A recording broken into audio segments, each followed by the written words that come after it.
Okay students, सो आज की जो क्लास का टॉपिक है वो है combination of cell. Combination of cells में हमारा पहला जो टॉपिक आता है वो है सेल्स इन सीरीज। जब हमने क्या करा होगा, एक से ज्यादा सेल हमने किसमें लगा दिए, सीरीज में लगा दिए, तो हम उसका केस डिस्कस करते हैं। सपोज देखो बेटा, मेरे पास 3 points A B and C point है, 3 पॉइंट है। मैंने ए और बी पॉइंट के बीच में सेल लगा रखा है जिसका ईएमएफ है E1 और उसका इंटरनल रेजिस्टेंस है R1। इसी तरीके से बी और सी पॉइंट्स के बीच में दूसरा सेल लगा है E2 जिसका इंटरनल रेजिस्टेंस है R2।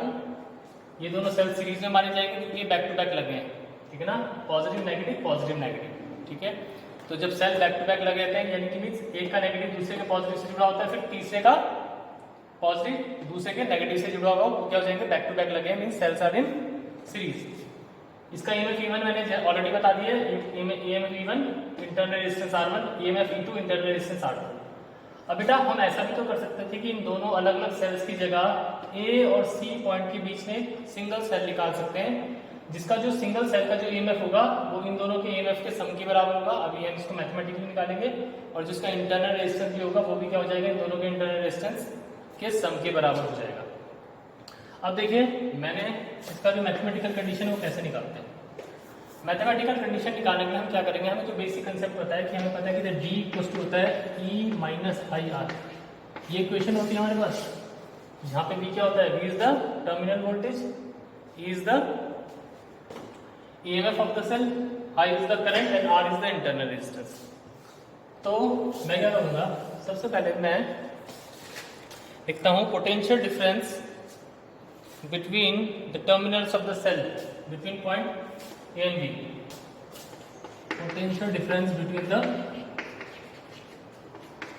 terminals of the cell of EMF, जिसका EMF E1 है, between points A and B। A और B पॉइंट्स के बीच में जो सेल्स का क्या होगा, हमारे पास टर्मिनल वोल्टेज हो गया, टर्मिनल पोटेंशियल डिफरेंस होगा, वो इस तरह से होगा, potential at A minus potential at E at B is equal to, ये मैं लिखूंगा E1 माइनस आई R1। ये इक्वेशन 1 हो जाएगी। देखो ये दोनों पॉइंट्स, ये वाला पॉइंट, ये पॉइंट पॉजिटिव से कनेक्टेड है, बी पॉइंट क्या है, नेगेटिव से कनेक्टेड है E1 सेल के।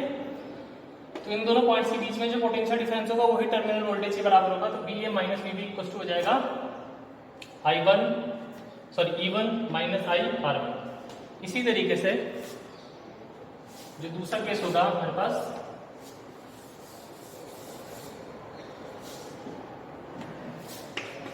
Potential difference between the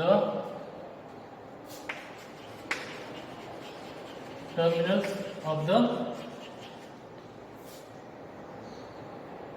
of the cell of EMF E2 between points B and C। अब हम क्या निकालेंगे, टर्मिनल पोटेंशियल डिफरेंस निकालेंगे between points B and C। वो किसके रेफरेंस में निकलेगा, सेल E2 के रेफरेंस में निकलेगा। वो जो टर्मिनल पोटेंशियल डिफरेंस हो जाएगा उसके लिए मैं लिखूंगा पोटेंशियल एट B।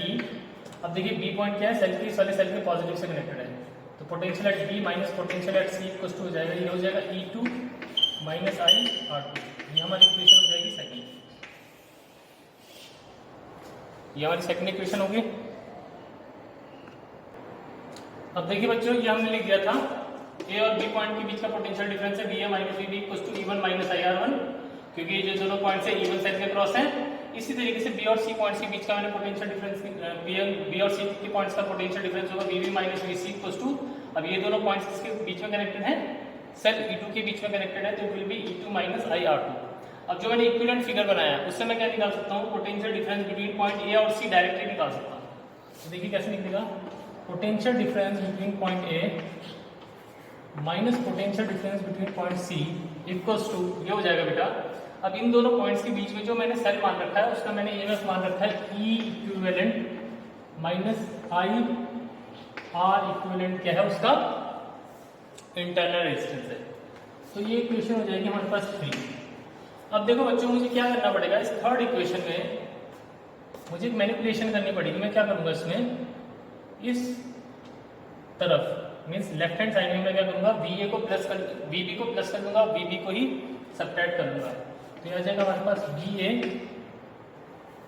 या आप एक काम और कर सकते हैं, ये हमारी इक्वेशन क्या है, थर्ड आ गई है। अगर जो हम दोनों इक्वेशंस को भी क्या कर देते हैं, आपस में सब्ट्रैक्ट कर लेते हैं, तभी भी हमारी कंडीशन आ जाएगी। लेकिन इधर देखिए मैं क्या करूँगा इसमें, ये मेरे पास है VA माइनस BC, ठीक है। मैं इसमें क्या कर लेता हूँ, VB को प्लस कर लेता हूँ, VB को ही क्या कर लेता हूँ मैं, माइनस कर लेता हूँ। ओके स्टूडेंट, मैंने VB को प्लस कर लिया, VB को ही इस इक्वेशन में माइनस कर दिया, ये हो जाएगा E equivalent minus I R equivalent. Okay बच्चों, अब इसको देखेंगे क्या लिखूंगा, VA माइनस VB को एक साथ लिख दिया, फिर VB माइनस BC को मैंने क्या लिख दिया, एक साथ लिख दिया, equals to E equivalent minus R equivalent हो जाएगा ये। ठीक है बच्चों,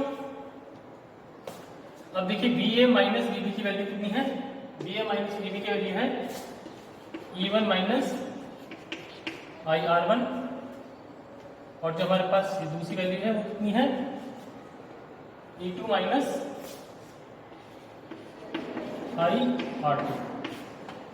तो ये हो जाएगा E equivalent minus IR equivalent. अब देखिए मैं इसमें क्या करूंगा, E1 minus IR1 plus E2 minus IR2 equals to ये है E equivalent minus IR equivalent के बराबर है। अब मैं इसमें दोनों टर्म को क्या करूंगा, E1 प्लस E2 लिख सकता हूँ। इन दोनों टर्म में मैं माइनस I कॉमन लेके R1 प्लस R2 लिख सकता हूँ, is equals to E equivalent minus IR equivalent आ गया मेरे पास। उसके बाद बच्चों मैं इसमें क्या करूँगा फाइनली, कभी देखिए E equivalent minus IR equivalent किसके बराबर है, VA माइनस BC के बराबर है। तो जो VA माइनस BC है वो बेसिकली किस टर्म के बराबर है, इस टर्म के बराबर है, E1 plus E2 minus IR1 plus R2 के बराबर है।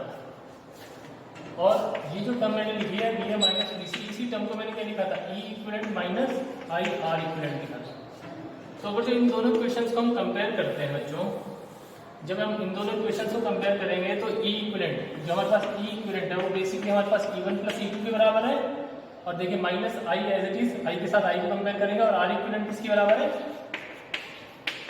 R1 प्लस R2 के बराबर है। तो ये कंसेप्ट लग गया E इक्विवेलेंट और R इक्विवेलेंट। कहने का सिंपल लॉजिक ये है कि हमारे पास अभी दो सेल्स का कॉम्बिनेशन था, जैसे दो सेल्स सीरीज में लगे थे, एक का EMF E1 था, एक का EMF E2 था। तो जो हमारा E इक्विवेलेंट निकला वो कितना निकला, E1 प्लस E2, और इनके जो इंटरनल रेजिस्टेंस है वो R1 R2 थे। तो जो R इक्विवेलेंट निकला मींस इंटरनल रेजिस्टेंस का इक्विवेलेंट निकला, वो निकला R1 प्लस R2। ये दो सेल्स थे। अगर तो सपोज तीन सेल होते तो E इक्विवेलेंट हो जाता E1 plus E2 plus E3। चार सेल होते तो E इक्विवेलेंट हो जाता E1 plus E2 plus E3 plus E4 and so on. इसी तरीके से R इक्विवेलेंट भी कितना हो जाएगा, R1 प्लस R2।